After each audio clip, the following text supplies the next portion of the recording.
Hello, everybody, and welcome to this episode of the CPG Guys podcast. I'm Shri, one of your aforementioned hosts of the CPG Guys. My areas of expertise are branding, retail sales, P&Ls, retail media, and marketplaces. My host, Mr. PVSB or Peter Bond himself, his domains are on loyalty, CRM, retail, customer data, insights, and his favorite topic, digital shelf content. I will welcome him, irrespective of the fact that he couldn't make it on the show today. Mr. Bond, wherever you are, hope all is well and life is as awesome as we want it to be. I would have asked you because very cleverly planted me a question, what are the Dodgers All-Stars picks? But the Yankees at three, so I'll proudly boast about those. So before we get to our guest, I want to remind all our audience that our content, including a series of profitability, a women's leadership series, our ongoing weekly show, you can find it easily by going to cpgguys.com. We also now do a fresh for every Sunday at 8 p.m. Eastern Time. You find the four hot newsworthy articles in the CPG industry coming to you in presentation with retailwit.com and Brian Higdon. And that's done in addition with Melissa and Andrea, two of our friends from the industry. One way you can join this growing family of this podcast is simply by going to LinkedIn. On the search bar, simply type CPG Guys and then hit the blue plus button that shows up, which is follow. Our audience has now grown to over 6,500 organic listeners of the podcast. We thank you for that, and we hope you'll continue to support us and be part of this growing platform. When it comes to data, our audience knows that one of the most important, I want to say commodity, yet I want to call it an asset available in the CPG industry is data sets, whether they be 1P, 2P, 3P. We've coined all these terms. At the end of the day, it's about the consumer, it's about performance data, and what one does with it is the actual game changer. And when you can drive scaled analyzing data and make nimble decisions, you become a leader at whatever you choose to do in the industry. Because when you back a decision with data, you rarely get it wrong. And to my knowledge, that is done with artificial intelligence. We therefore declared we'd launch a two-part series in partnership with the team at Absolutdata, whose goal is to transform how the world makes decisions. By building AI-based scalable solutions, their clients compete at a much higher level and see the results in their top and bottom line. This, of course, is the second episode of this series discussing what they have done with Danone. So our guest on the second part of this series with Absolutdata is Anil Kaul, their CEO was there on the first episode as well, and Suresh Ganapathy, VP of Enterprise Analytics from Danone. Gentlemen, welcome to the show. How are you both today?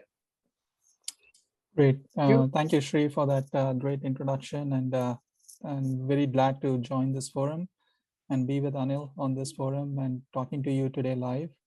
Looking forward to a great conversation today.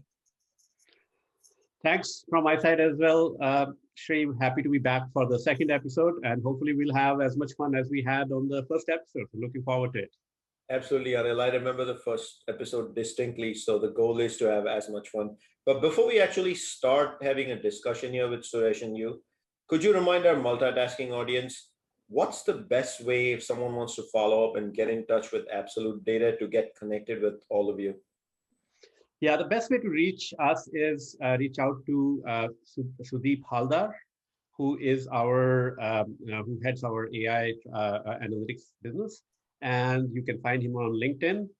You can also connect him directly through our website www.absolutdata.com. Lots of ways to reach out to us. And of course, for all our listeners, you can find all of this data and content on how you can get in touch with Absolutdata on the podcast liner notes, which are just a click away from you actually getting to. And then, Anil, if I may ask you to give us a brief overview of Absolutdata's business as well, and make sure I did justice. Sure, Shri. As you mentioned, the goal of the company since we started has been about how do we use data to help our clients transform how they make decisions. And that, of course, involves typically analytics, AI, machine learning these days, and building tools that can create sustainable, scalable impact in decision-making at our clients. So that's kind of our business. And that, of course, means, providing any infrastructure from a technology perspective that is needed to make those things happen. That also then involves building models, involves building tools, involves, figuring out, understanding the business context of particular decisions that are being made, and then pulling all of that together in a way where the decision makers don't have to really work hard to be able to get the information that they need or the recommendations that they need to making decisions. So that's essentially what our business is. Of course, it translates into different ways as we engage with our customers, but the core of what we do hasn't changed, I would say, for the last 20 years, and continues to go in that direction. Sure. Thank you for that introduction. And for our audience, I want to remind them that episode 1 ran on July 3rd, where Anil actually pretty eloquently decomposed what machine level language is for the CPG industry, as well as how artificial intelligence is actually relevant and in your lives every day in our industry. So let's get going and let's jump right into it. But let me start with Suresh first. Suresh, I'd love to learn VP of Enterprise Analytics at Danone. What does that mean? And then what are your personal priorities day to day for Danone? And then how does that intersect with at the Absolutdata team? Yeah, so briefly talking about my role in terms of what I do on a day-to-day basis and what all it kind of covers. As the title names, like it is enterprise. So enterprise means that we are looking across multiple business units across multiple categories. So Danone, for people who need to be aware of this conversation, is that in 2017 decided to acquire White Wave Foods in the US. And that kind of substantially put it on the global map, because before that, Danone was only in the yogurt business in the US. With the acquisition of White Wave, we got into competing in the plant-based segment. We were going into premium dairy, which is our Horizon organic portfolio. And we kind of went into coffee creamers and Vega business and a couple of other businesses, which made it work into multiple categories across the portfolio. So came along with that challenge of multiple BUs and multiple categories was how do you define one version of the truth in the organization? And that led to this whole conversation about creation of an enterprise-wide strategy organization, which we call Enterprise Strategy and Transformation Organization now. And in that, where I kind of, sit and I work on a day-to-day basis, trying to bring that one version of the truth across the multiple BUs. So on a day-to-day basis, what I deal with is basically bringing forward the business intelligence for the organization right across the multiple BUs, across the different categories that we compete in. We have different competition playing at different BUs. So what are they doing? How are they playing? And what are their tactics in the marketplace? Along with that, we also kind of look at it from a sales perspective, because we have multiple customers that we are dealing with, multiple channels. How do we kind of, bring that data and that information and kind of translate that and make it, accessible to the organization in a very simplified and the most comprehensive manner. And then last but not the least, the world of media. The world of media has exploded on us in the last kind of a decade, and how to deal with that, because there is a one version of the truth that we need on the media side, because everything seems to be in the so-called the kind of the territory of people or organizations which are we call like who cannot share a lot of this information coming back to us. So how do we deal with those challenges and compete against those walled gardens that we have from the Amazons of the world and the Googles of the world, and truly kind of represent media investments with the ROIs that we can really kind of define. Our investments over the period of time has really grown into the social space. And with that social space growing and with these kind of dominant players really kind of, taking on most of that revenue, how do we make sure that we have a real-time measure that we can kind of bring back to the organization and say that our social assets are really working, our defined audiences are really working, and our defined tribes that we go after are also performing, and what's working, what's not working, those kind of details that we get into. So that's in a nutshell is kind of my day-to-day profile at a strategy level. It is all about managing the portfolio. We have numerous amounts of brands given the amount of categories that we deal in. So as a result of that, there is always a tension in the organization about prioritization of where do you go and where do you spend the money and where do you kind of make the right choice of spending it at the right level.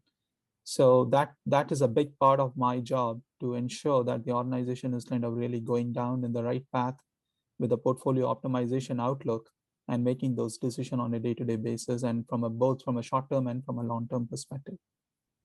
Suresh, to me, that's the definition of a fun job, but not an easy one. Not an easy one. You got an unpopular job if you're the single version of the truth, because, I just came off a conversation with your peer, and for what I do in my day job, numbers matter every single day, every single hour, every single Sunday night, as we look at shared things of that nature. Yeah. But the audience also knows media is my favorite pet topic. I'm going to refrain today from getting into the weeds with media, because that could be 3 episodes on its own. Today is all about MLL, AI, absolute data, and I want to make sure we can touch those subjects. So Anil, I'll jump to you next. Actually, Suresh, I want to go back to something with you on that. How does your everyday role with everything you describe as the single version of the truth captain intersect with absolute data? So we got on this journey with Absolutdata. I think I joined in 2017, and I kind of brought Absolutdata because of my previous experience at Mondelez. We used to work very closely with Absolutdata there as well.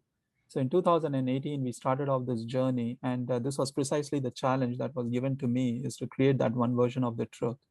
And as we were kind of scoping out how that one version of the truth needs to be brought into the organization, there were 3 challenges that were facing us. One is that you have a humongous amount of brands and categories that we need to kind of put them on the same level playing field. The second part of that equation was that there were multiple channels and multiple customers that you need to bring them on the same level playing field as well, because your retail data that you get from typically the IRI and the Nielsen's of the world today are kind of talking to a certain set of universe. And then you have the natural channel, which is kind of sitting in a different bucket. And then you have a different bucket called e-com that you have to deal with, which is completely a different set of data. So how do you make sure you normalize the level playing field across all these data assets and bring them on the same level playing field, so that you can start kind of manipulating and start curating this data to kind of arrive at some implication, some sort of an implication, because all these channels are equally important. And then came the third piece of it, which is the most important piece, is that once you have all this data in front of you, what do you do with it? How do you curate this data so that it is right from the top, who are our CEOs and our senior VPs, who are kind of looking at this information, and they want to have the most distilled information in the most simplest format, because they want to have every kind of insight kind of also embedded at the same time, all the way down to the brand manager or the ABMs, who are working with all this kind of SKU level set of data, who are making decisions on a day-to-day basis. That's where ADT came into the picture, where we worked with them and we mapped out an end-to-end kind of an integration strategy plan, working with AWS services, working with the Power BIs and the Tableaus of the world. ADT came to our rescue to really kind of help us not only architect that whole solution, but also put that to action. One is about the architecture of, you can find the solution and you can conceptually say these things can happen to you, but really sitting it down and writing the taxonomy and really kind of going into the weeds of it and making it happen and bringing it out visually, that is appealing to people who would like to kind of go into those reports and really kind of read those reports and the implications of those, is a tough task. And that's the journey that we have been with ADT on. And thankfully, we have had people on site with them, and they have been helping us on a day-to-day basis to kind of get to the final solution. So that's been the journey. Thank you for that. So Anil, did I hear a new acronym for y'all, ABD? But before we get into acronyms, I'd love for you to answer a question wearing the lens of some of your clients or AKA brands. At the end of the day, you work with a ton of brands. How does what you do deliver value for a particular brand with a given need state? How do they connect it to ROI? And then I'm going to ask Suresh a very similar question as well. Great. Yeah, by the way, that I think is an excellent question, because I think, when we work with data, when we work with analytics, one of the things that I've noticed many times that gets lost is what is really going to change because of what we're doing. There have been times, I'm sure, with us, and it happens in other places, where we get excited. Anil, to that point, Anil, I feel like we talked a little bit about one version of the truth. if you're going to put one version of the truth, you need to take away the other 7 versions of the truth. Absolutely. And by the way, that's never an easy thing to accomplish. I can tell you that. It's a lot of hard work that goes into that. But at the same time, the moment you are able to pull all of that together, the whole focus becomes on, what is going to change in terms of decision making because of the data, the one version of the truth and the information that we're bringing to the organization. And that is what we use as the core measure to figure out, have we delivered value or not, right? So if you were a brand manager, think of it like an A/B test, right? Which is the decision? What is the decision that you would have made if we had not been working with you versus the decision that you made working with us, and what's the incremental impact of that? And that is where the focus goes. In fact, most of the time when we start working with our clients, the first question they ask us is, I have all this data. Can you tell me what can I do about it? And my response there is actually slightly different, which is, I think you're asking me the wrong question. I can do a lot with this data, but I need to know what is 3 or 4 big things that can change outcomes for your company. I'm going to work from that and go back and figure out how can I help you with that. And that's a philosophy, an approach that we've used as we work with our clients, as we work with Suresh at Danone, and of course with our other brands as well. And that is where the big thing happens, because particularly in any organization, you will usually find 3 or 4 decisions that can create board level impact. Let's pick those decisions.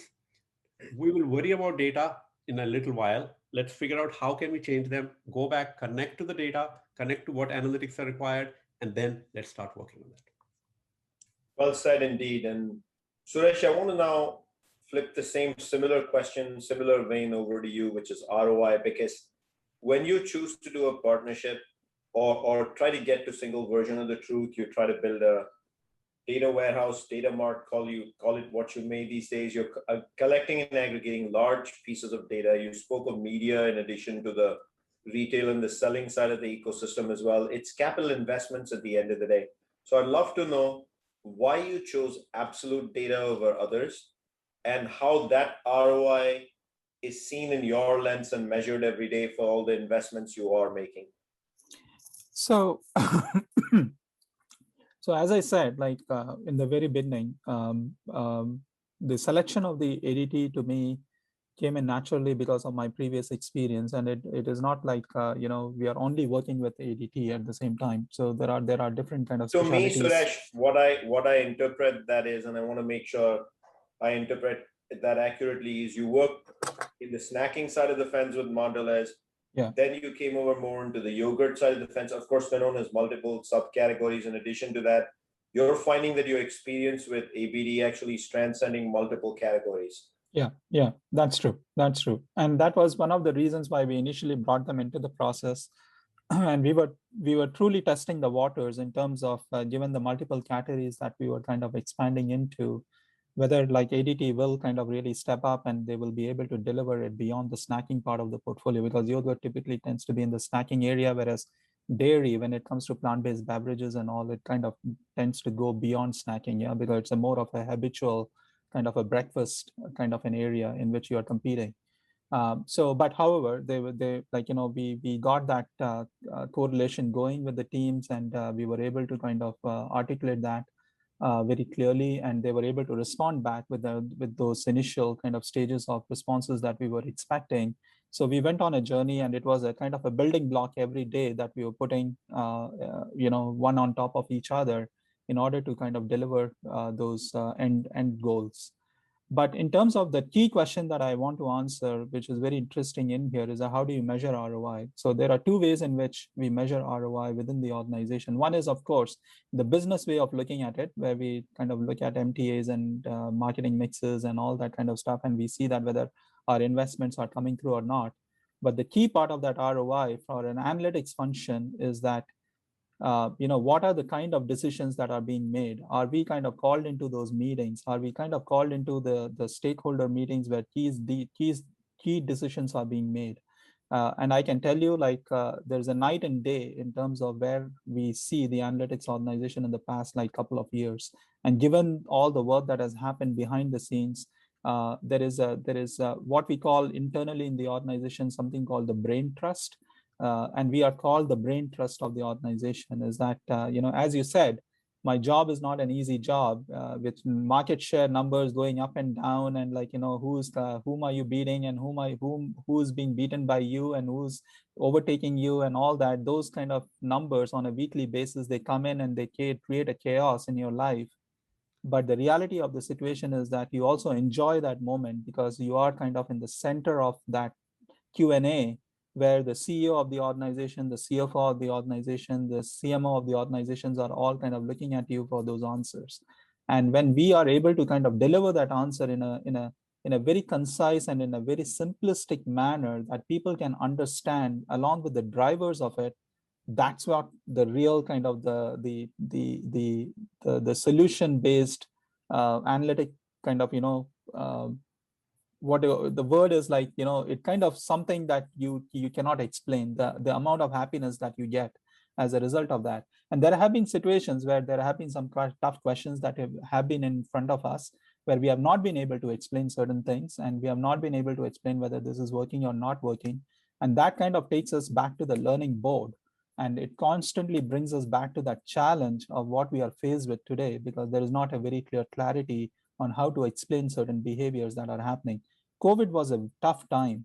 COVID last year, I think every CPG organization, although they were all booming on sales because everyone was sitting at home and making food, all the CPG organizations probably benefited from it, which are kind of more dependent on the retail side and not so much on the convenience side. But it was also a big challenge, is that tell us where is this category going and what is going to happen next year, when we are going to lap this. And that was a big question that was ahead of us. And that's where I think we were able to work very closely with ADT, and those kind of responses kind of came in very close, and that's defined the ROI for us in the organization. And then of course, you get the body language from your senior leadership that also tells you what the ROI is. So well said. Body language, right? The hidden intangibles matter so much these days. But you talked about share a little bit right there. That's my life every single day. So you and I are going to be good friends, Suresh, because you have to report it out and you have to bring the corresponding industry insights. We sales guys and gals have to explain and get into the weeds, yes. and account level of what's really going on at the end of the day. So we automatically become amazing friends. So Anil, I'd love to now get to your lens, right? Mm-hmm. How did you get in touch? Obviously Suresh has explained he's got a past history. How did you in particular, Anil, the CEO, get to be in touch with Danone? And what do you think was that key aha moment, that offering that you just had? It's not just MLL, it's not AI, it's not dashboards, it's not reporting. What was the mojo that you felt that Suresh said, let's do this versus somebody else, from your lens? Yeah, I have been working with CPG industry for almost 20 years now, and have seen the evolution of analytics that's happened in the industry. In the 90s, CPG used to be the industry that was way ahead of everybody else when it came to analytics. Sophistication of models, the data that we had, all of that was, in really good place. However, after that, things changed. And rest of the industry, particularly the digital native companies that came in, really moved forward, and the CPG industry kind of got left behind in some ways. What was exciting is that as Suresh, and as we had worked with Suresh in the past, and we had interacted many times, was Suresh's vision of taking what has been happening in the CPG industry to the next level, and in a way competing with the best in outside of CPG industry. So I think that those were the kind of things that have excited us. And of course, the challenges that come from creating the single version of truth, the challenges that come from, I would call the hard challenges of, how do you do it from a technology perspective? How do you map all this data? How do you create? And then the soft challenges, which I think tend to be handled, of course, more by Suresh and his team. But combining both of those, and then seeing an opportunity to really transform an organization, I think those are the kind of things that got us really excited, and that's what gets me get up every day in the morning and get back to work, because that you actually see that happening at different organizations, right? You see where, as Suresh had mentioned, the seat on the table that you get, the urgency that comes, by the way, as along with that we need this tomorrow morning because we have this big critical meeting coming in. I think those are the things, and that also excites the team that's working with Danone, for example, right? So because the people who are in the weeds, who are actually doing it, they can see that they are creating impact. They can see that how deep an understanding of the business they get themselves as they're trying to solve all the different problems. So that's what makes life interesting and exciting, and the opportunity of working with Danone and of course with Suresh is such an interesting opportunity for us as well.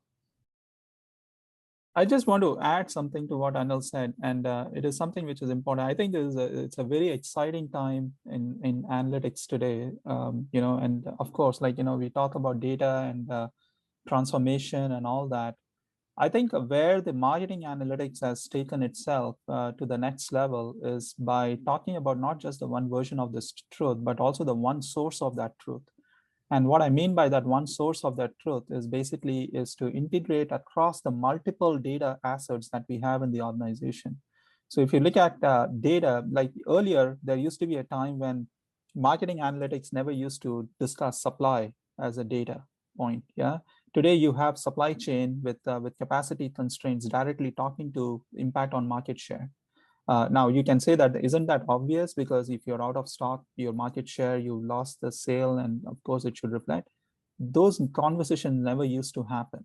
But now the organization is monitoring this very closely on a day-to-day basis. Now, if you look at the commodity cost increases happening, you are directly linking it to the price. Now, obviously, we used to do that, but it used to be an after conversation after we have seen the commodity prices go up in the marketplace. And now today it is predictive analytics around that. Yeah, you are trying to predict what is happening across the world from a commodity perspective and saying that what your commodity is going to be 8 months down the line, and hence do I need to start kind of already thinking about a downsizing activity which is going to eventually come and hit me. That is where analytics has gone. And I think with the benefit of that, with the technology and with the benefit of the analytical mindset who have taken it to that level, I think organizations like ADT and manufacturers like us have been able to kind of collaborate and been able to kind of take it to the next level. And that's where it makes it very exciting for this relationship versus, yeah, there is some reporting that is going on and I need to explain these reports. I think we are operating at a slightly a different level. When I see myself 10 years back, what I was doing in analytics and what I'm doing today, those are completely a different ballgame. And then, of course, you will say like, yeah, of course, you are talking about a decade, your practices have to improve. But the competitive landscape has challenged us, the consumers have challenged us, and the overall environment of how we do business has challenged us as well. Gone are the days when we were just dealing in one set of media. Look at the set of media, the amount of information, and people want to know. Like, today you invested in an Instagram posting, you want to know exactly what happened with that and how much conversion were you able to bring through. So that has forced us to think beyond real time, to bring the real-time analytics to actual action. So we used to talk about these things conceptually, but I think I'm living it now on a day-to-day basis on how these things are happening with ADT. You and I have similar conversations in our day jobs. That's pretty clear. So, Anil, you use the word transformation, and Suresh, you talked about service. I want to give a Shri prediction, and then I'm going to ask Anil for his. Shri prediction, if one thing has connected pretty well in the industry over COVID, the CPG industry, that is, my prediction is go forward. No one is ever going to build a plan or a target goal without taking service into consideration. If that is one big learning, I think all of us got over COVID. Yep. With the volume spikes, many categories saw. And I definitely see the industry as it goes into the following year, building a plan where service and the ability to project service and forecast, including commodities, like you mentioned, becomes part of this ecosystem, and there's a forecast for it. So Anil, what's your predict? I know I'm putting you a little bit on the spot here, but what's your brave prediction for the CPG industry? Yeah, I think if I were to make a prediction, is that the CPG industry of 3 to 4 years from now, particularly from how decision making happens in the organization, is going to be very, very different from what it's today. Just because COVID and all the changes that happened because of COVID has really driven this whole idea behind how technology needs to be imbibed and made part of everything that a CPG company does.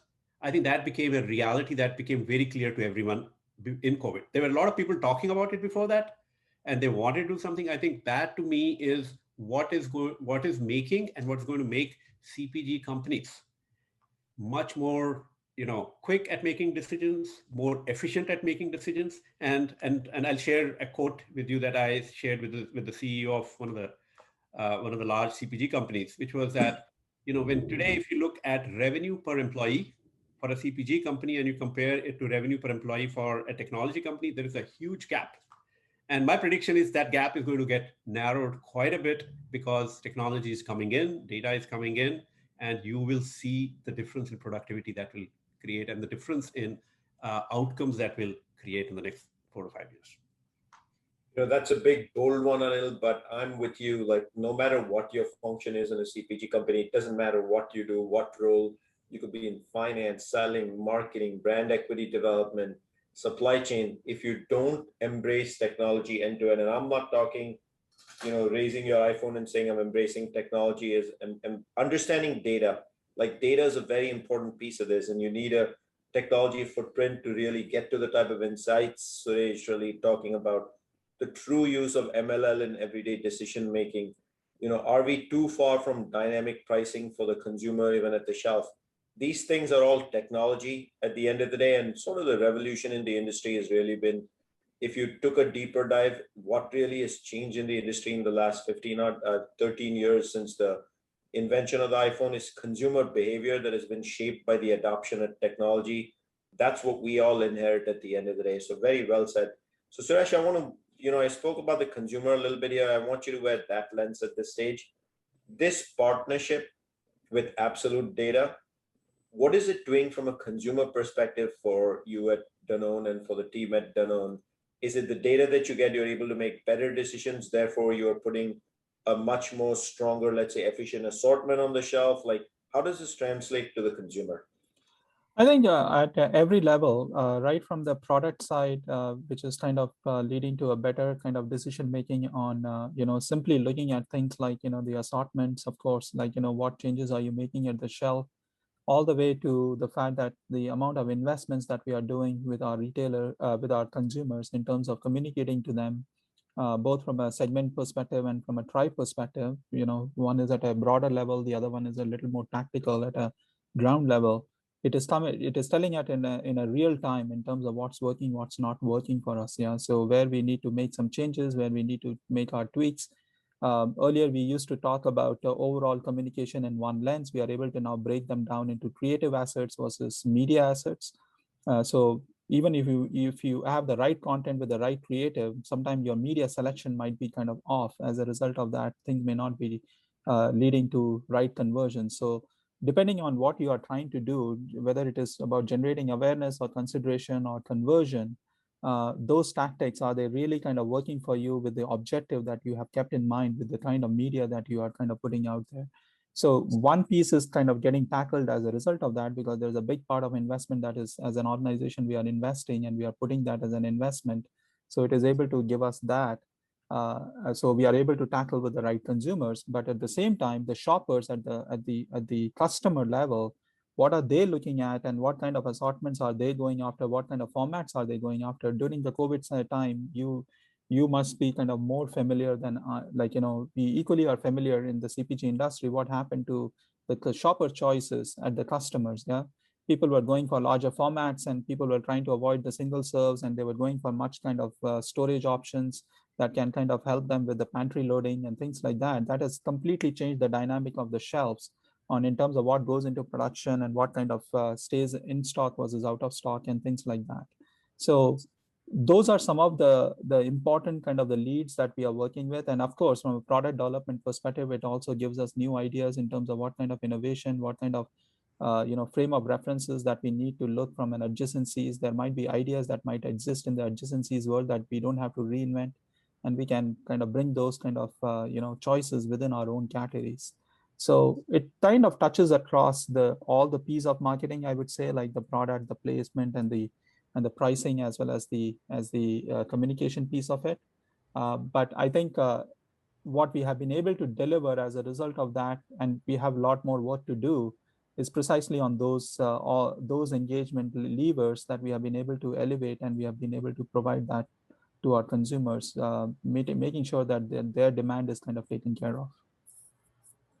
How about you get to gloat on the show when a client of yours, a large brand, comes in and actually says, "I get value across the four Ps." That doesn't happen every day. So congratulations to you, as well as to you, Suresh, for what you execute every day with Absolute Data. So that leads me to kind of want to dig in a little bit, Anil, on what's next for Absolute Data. What is that roadmap? What are those interesting things with that consumer lens that you're planning for Absolute Data? And earlier on the show, this episode, you spoke to digital transformation. And then obviously I would be shortchanging our listeners if I said the word digital and I didn't ask you about what role does Absolute Data play in just this whole consumer world of e-commerce in particular? Sure. Yeah, so I think, as I shared about, at Absolute Data, we have a pretty good sense of what we believe the world will look 4 to 5 years from now. So what we're doing is, of course, sharing that perspective with our clients, and then also working with them in helping them get there. So this involves, and this of course involves a lot of different things, from how the data has to be organized, how the data has to be transformed into decisions, how data has to be transformed into information. So there's a lot of different things that are going on in between. But the main focus is on how do you build that organization of the future? Like as you're going through your digital transformation, making sure that you are clear about where you're going, you're clear about how you will get there, as well as how do you do this without having to go in a route where, I'll have to invest $10 million before I see anything. How do you, because it's like you're flying your plane while you're changing your tires and you're changing different parts, right? How do you do all of that?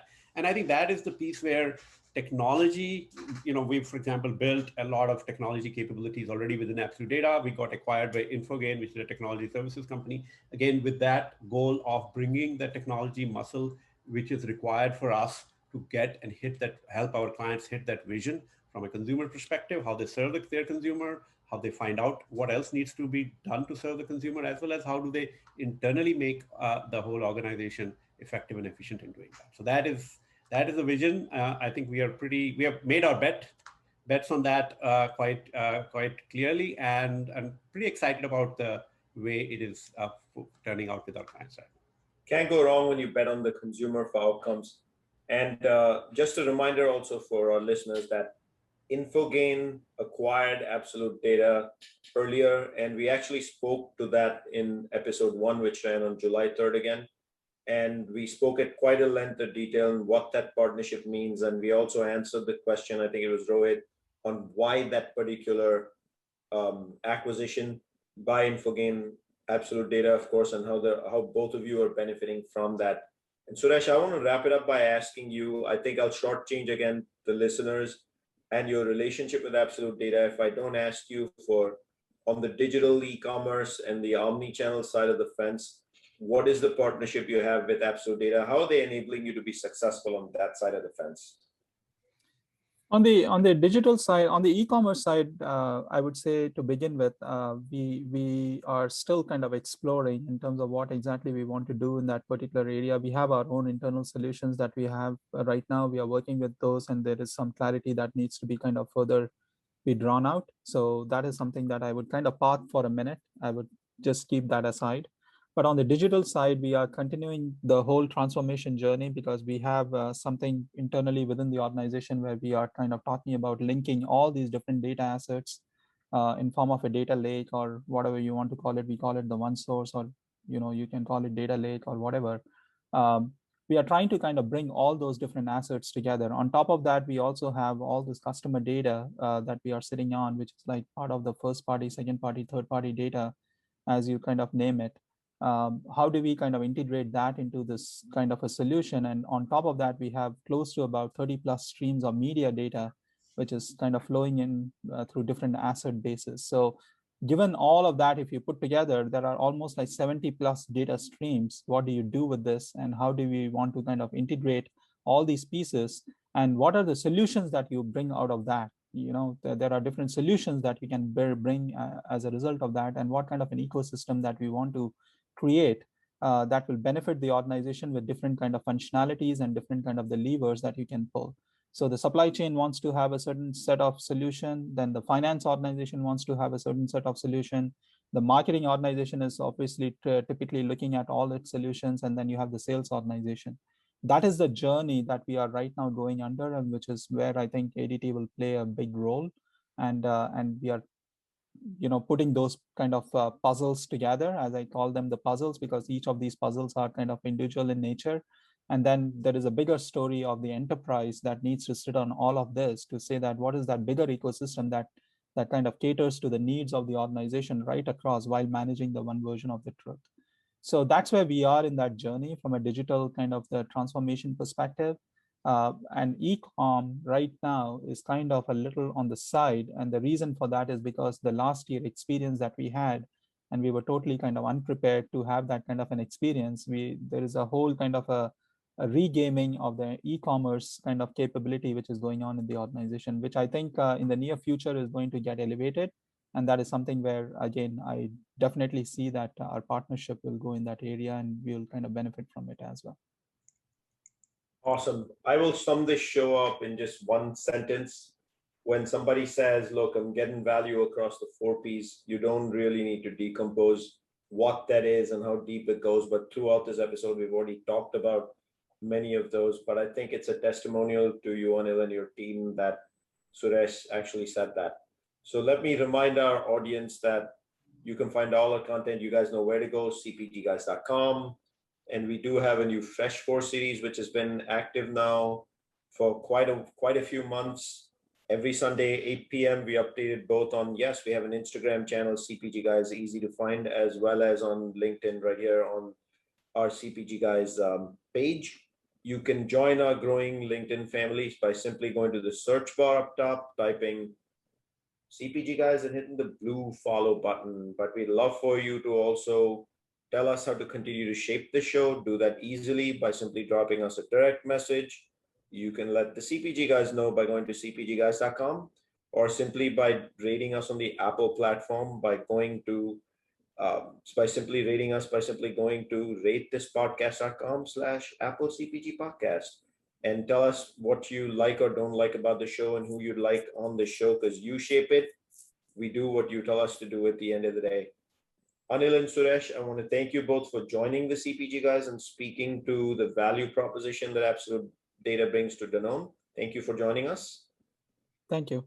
Thank you. Really appreciate the time. And thank you, Shri, for the opportunity. Really enjoyed the conversation as well. Normally, I would thank Peter for being with me on the show. I know he couldn't join me today, but Peter, it's a pleasure doing this week over week with you. For our audience, we will catch you soon on another episode of the CPG Guys. Thank you.